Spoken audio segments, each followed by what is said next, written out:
Matthew! You NTR'd my wife. So I'm gonna NTR your wife. I didn't mean to do it, man. I didn't mean to do it to your wife, man.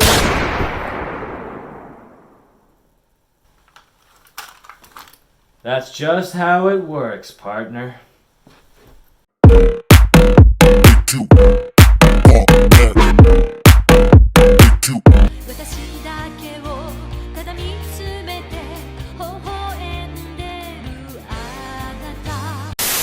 If I had to give my opinion on what I just witnessed with watching this show or off-brand, it would go something quite like this.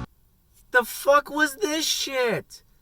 The fuck? Hello everyone, my name is Avarice Puma. It's been a long time and I'm sorry because midterms came up and I frankly was more worried about that than getting back on a regular upload schedule. But I promise to return to normal when things calm down a bit. So today we are looking at an off-brand or anime depending on your point of view.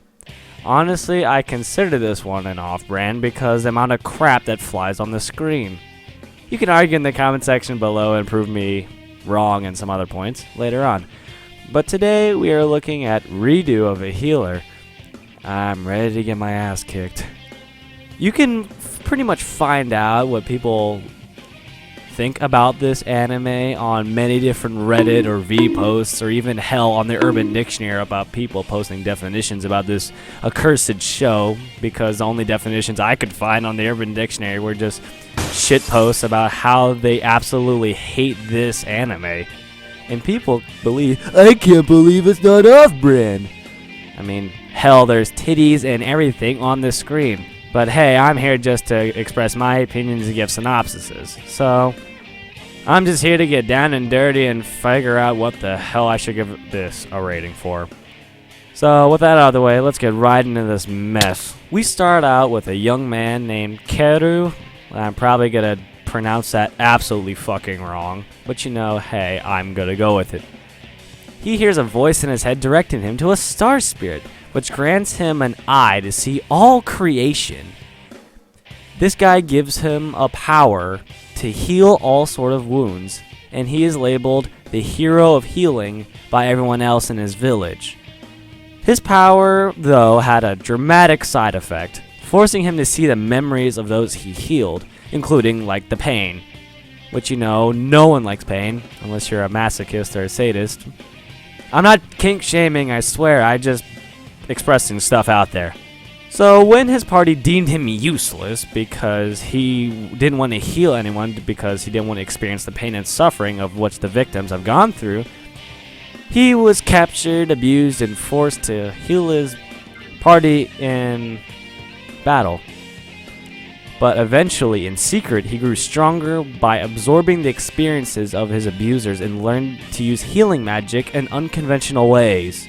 During one battle against the final boss, his three main party members, Blade, Bullet, and Flare, were arguing about whoever has gold damage on their team, and they're suffering because they aren't getting any heals, because our support main is sitting in the back doing absolutely nothing, while those three are arguing over who has gold damage because they are just sucking ass and doing their own job. So eventually those three get knocked out, and then Flare witnesses how our healing magician turned into a DPS and absolutely wrecks the Demon Lord.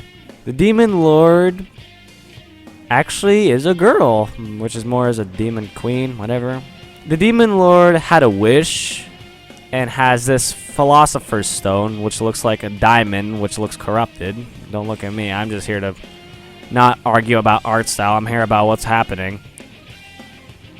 So he uses this Philosopher's Stone against the world and uses Bites the Dust to reset time by 4 years while keeping his memories intact so he can plot his revenge against his former party. Killer Queen Bites the Dust!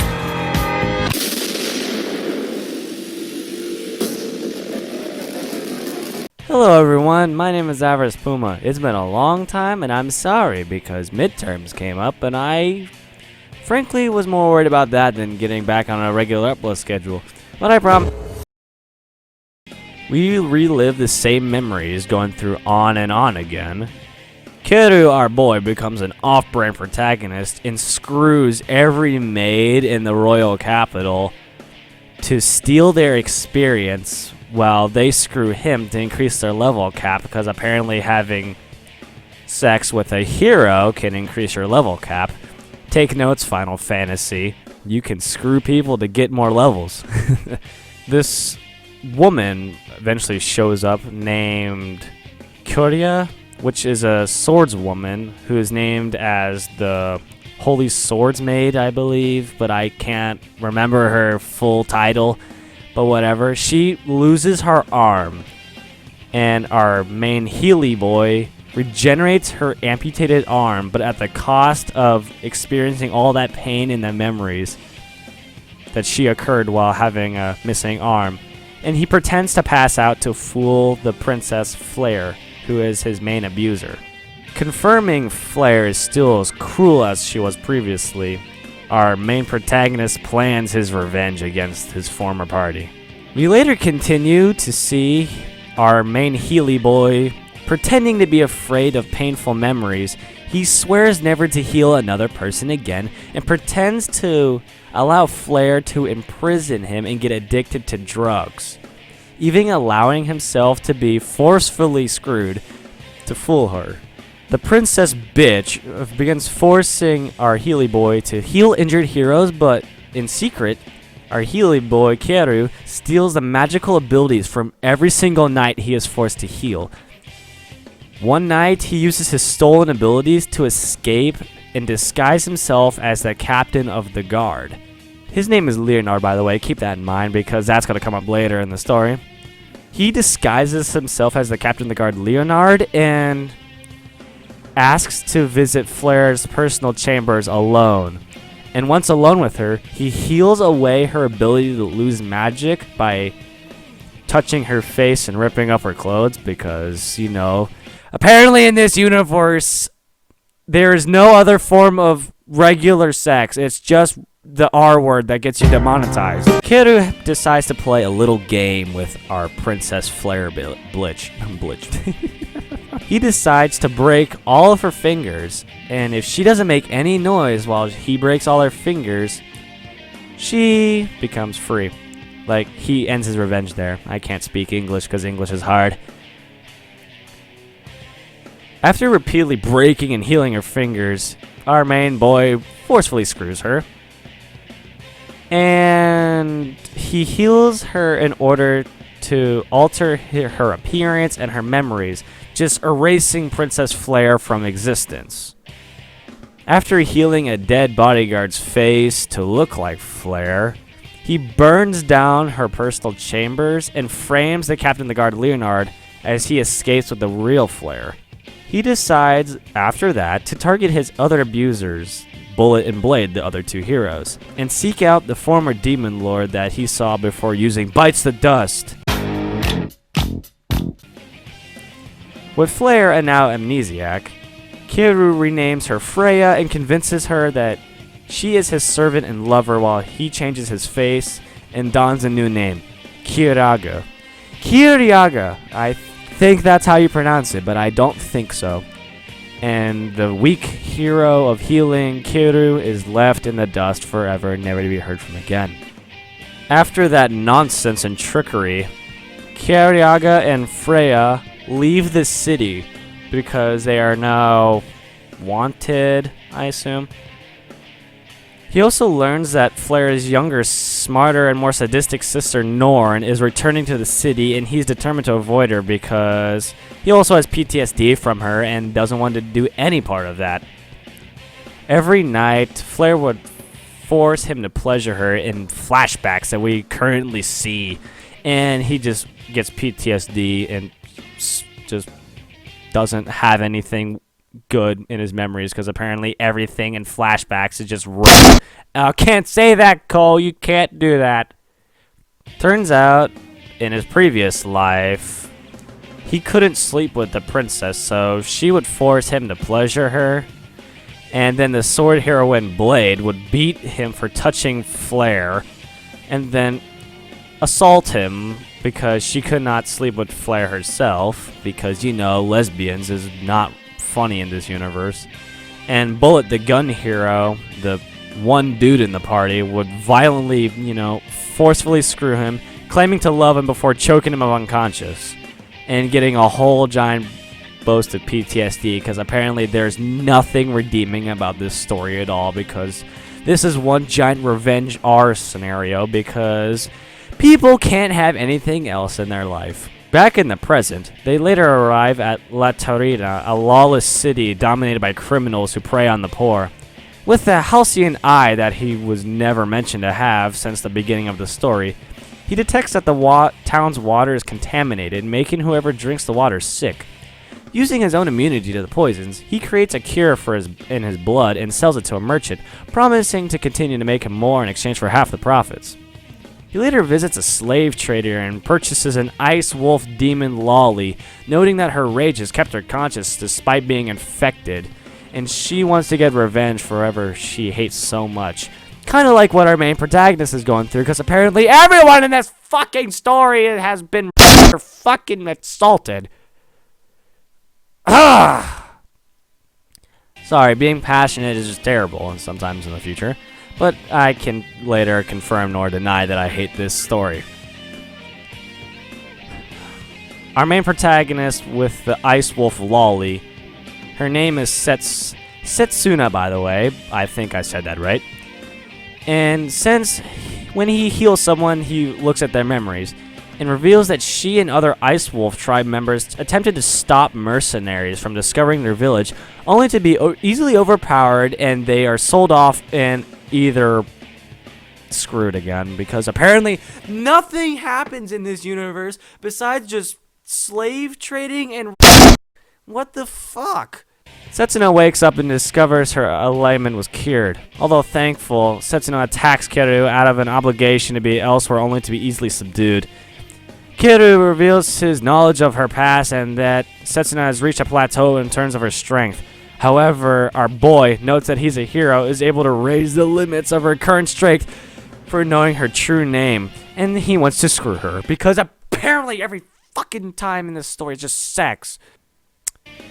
They later screw, and they all decide to go to the Ice Wolf village to discover soldiers that are already taken over the village and abusing the captive wolves.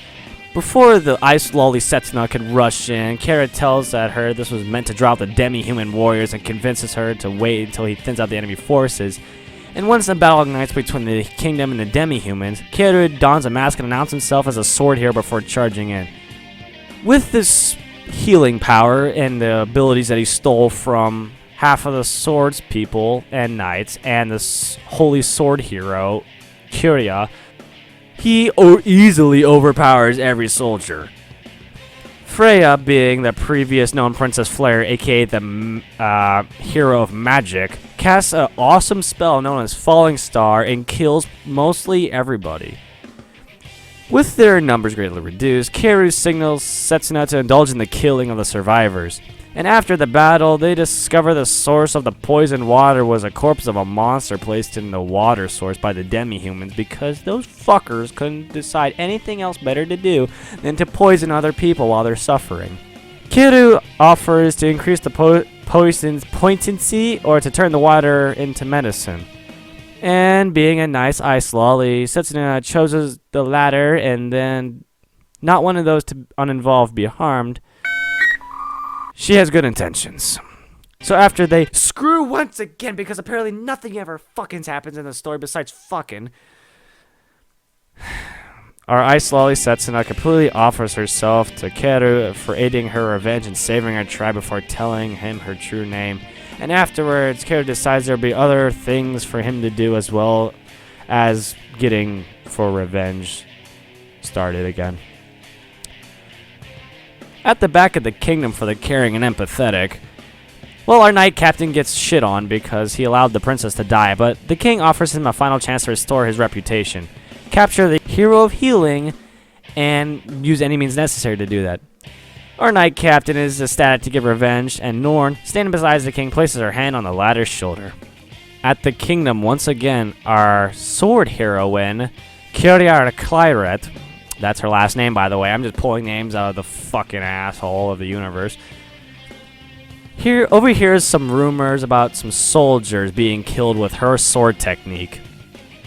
And this bothers her a lot because she's being framed for something she didn't fucking do, and decides to investigate what's going on. After Kyoru, Setsuna, and Freya have crashing and dashing in a river, getting their fluids all over the fucking place and washing pretty much everything off, they subdue a man on the street who confronts them and kill him after learning he was a deserting soldier from the Ice Wolf village. After meeting with the merchant once again, he summons the presence of several men to incite Kyoru to give the recipe of the healing potion, which to cure for the poison in the water, remember. Kyoru decided to be a giant Chad, sells him the recipe for 500 gold pieces, and noting that he actually made the healing potion with his own blood and the antibodies in his body, the healing potion can never truly be made. And he is just a Chad that just gets money. Kyoru is then ambushed by the swordswoman Kyria, who manages to graze him slightly. Kyria declares him to be the felon who attacked the army protecting the Ice Wolf village because she doesn't know shit, and she getting her name tarnished was his fault. Freya and Setsuna attempt to tell the truth of what happened, but Kyria assumes them to be brainwashed, and Freya casts a fireball at her, but Kyria, being a giant fucking G, just evades it and incapacitates her. Our boy Kyoru, being fucking angry about his toys being smashed and cracked, decides he has no choice but to break her to pieces. During the duel, Kyoru managed to shatter her sword, and Kyria, becoming aroused after aphrodisiacs are being thrown by our main protagonist, who has no effect of aphrodisiacs whatsoever, gets his right arm chopped off, but our main guy has giant fucking big brain and decides he regenerates his lost limb and uses heal on Kyria to show her the memories of the king's abuse of demi-humans, causing her to faint and pass out. The swordswoman Kyria wakes up in an inn, refusing to believe that the kingdom will commit crimes that she saw in her visions, even more after Kyoru reveals himself as the healing hero. Freya, adopting Flair's appearance, tells Kyria she faked her own death in a joint effort with Kyria to expose the dark nature of the kingdom, and they also protected from the village from the kingdom's soldiers. Because the princess is actually, dead and being impersonated, our main protagonist is a giant playboy. Kyria accepts that she has been fighting on the wrong side because, apparently, the story isn't going fucking anywhere, and reaffirms her promise to assist him in his journeys because, remember, he healed her arm that was completely missing. Since our main protagonist also has aphrodisiacs around the room, and apparently does not get affected by them at all, has sex with the swordswoman Kyria, who he takes her first time and pretty much everything. Meanwhile, Renard and his forces approach the Albon village, and the former eager to exact revenge on his fucking party. We're halfway there. Living on a prayer. The main protagonist and his companions meet outside the motel that they just came out of to see that the knights have rounded up the villagers from our main protagonist's old village and attempting to draw him out. Noticing that his childhood first love, Anna's not among them, he disguised himself as one of the soldiers from the Ice Wolf village and meets with a knight to gather information. He meets up with Renard, still looking like the hero of healing because he got his appearance changed. Kyria learns from the captain of the knights that Renard had publicly, forcefully screwed Anna in front of the other village, much forward. Once the Renard and the squad meet up with the disguised boy, the latter reveals himself. Renard, furious, attempts to draw his sword, but a paralyzing gas immobilizes him and his unit. Through his healing ability, Kyria is able to witness the exact circumstances of her forceful screwing, which aggravates him even further. Then he transforms the knight captain into a woman and declares that he'll make him suffer the same way Anna did by turning his men into brute savages that painfully screw the Knight Captain to death. To ensure that all of them die, he sets the building on fire and rushes to his home village to save his first childhood love, Anna. But she dies as he repeatedly tries to heal her because the plot armor non-existent in this goddamn show. So he returns to the inn to vent on his toys, sets it on Freya via rough screwing, and decides this will be the last time he cries. Back at the capital of bullshit and testosterone, Norn is displeased to hear that Renard has gone missing, so she decides to get Blade's help and move on the capital of the fucking place Kiryu and his companions are at, because I fucking lost the story already. So whatever. Back at the inn, Kira tells Kiryu and the villagers have been placed in the Colosseum. And there are 2 magical barriers siphoning stamina and energy out of them. She questions the resolve to save the villagers despite the poor odds, but Kiryu insists that claiming doing so prevent more victims to the kingdom. Kiryu also informs that Norn has returned from her studies, which triggers Kiryu and Freya. PTSD attack occurs in the timeline, and Norn was able to figure out that Kiryu has regained his sanity during captivity. In exchange for keeping her mouth shut, she had Kiryu repeat the sexual acts that he performed on Flare. Lord God Almighty, why do I hate this series? So later at the Colosseum, Kiryu blends in with the spectators and making preparations to save the villagers before the execution starts. Kiryu grabs the attention of everyone by making himself present. After he reveals himself, he just starts slaughtering the executioners and does not even stop when they kill the villagers. The executioners try to use a magical barrier to drain his strength, but Freya reverses the effect, and learning that the villagers were fed poison earlier to ensure that they're already dying, he's only able to save one boy.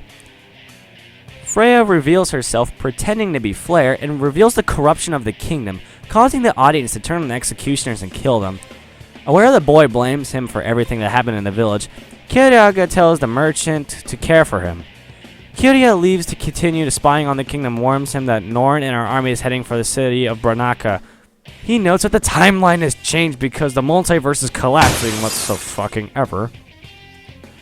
Kiryu decides to go to Branaka, as well as the Demon Lord will be there because he wants to meet her again, because he wants to figure out what she was dreaming for, because apparently in the previous timeline they just met after he bites the dust.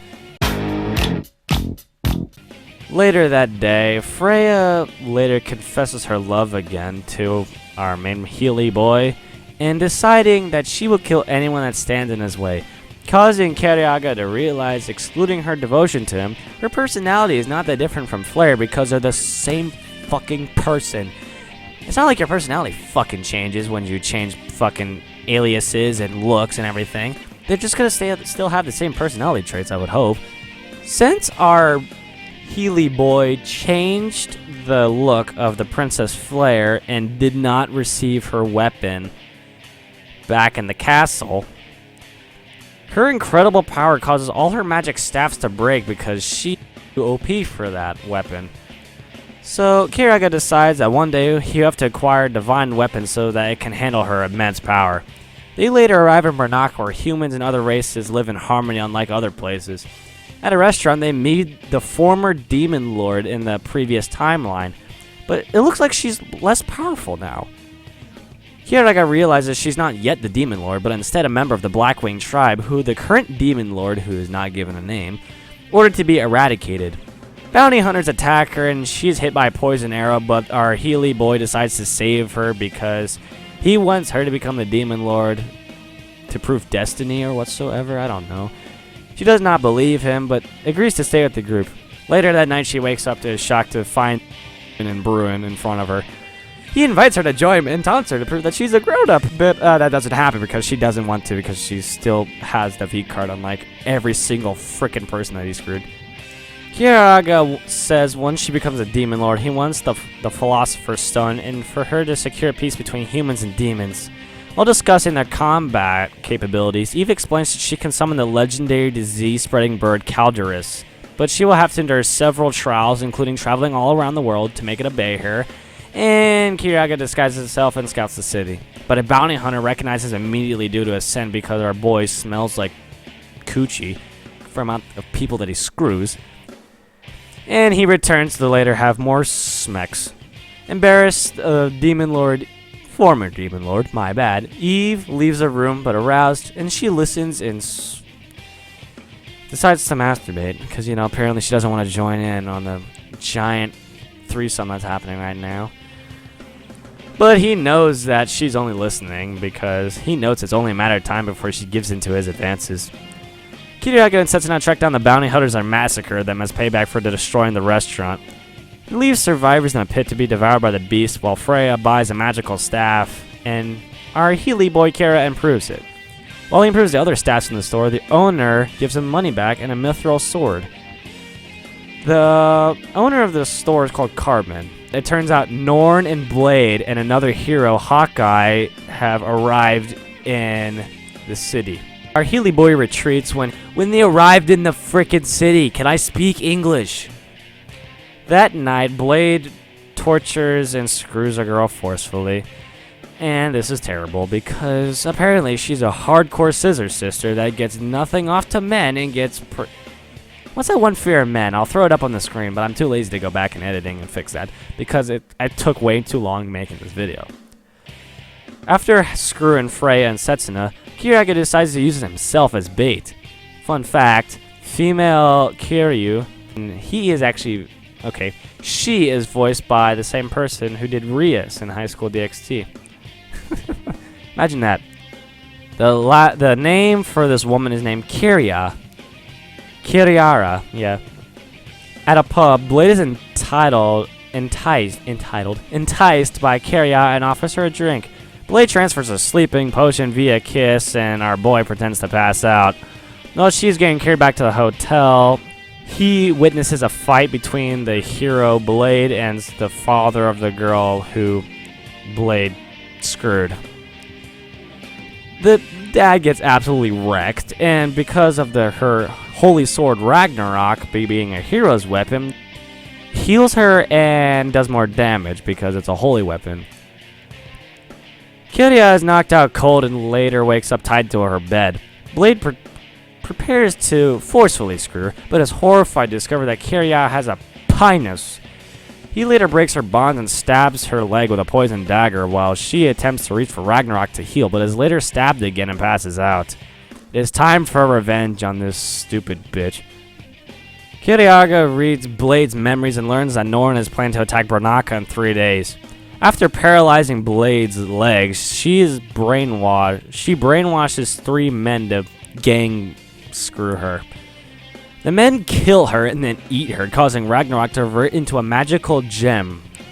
After reverting back into a guy, Kiriaga meets Trist Olgren, aka the main hero that was assisting with him, Hawkeye. Hawkeye is impressed by the potions he sold to Cartman and invites him to join the army, but our main hero declines. Realizing Hawkeye is a powerful opponent for him, Kiriaga decides to connect the gem to his arm to form a new weapon. It's a freaking gauntlet. The gauntlet is called Jorgus that can heal the user's injuries.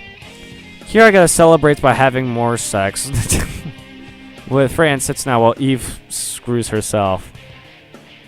On the 3rd day, Norn becomes tired of searching for Blade and dismisses her as worthless, accusing the demons of Branaka of brainwashing humans and accepting them. Norn commands her army to kill everyone, and Kiriaga is furious when Cartman is killed and begins to slaughter the soldiers.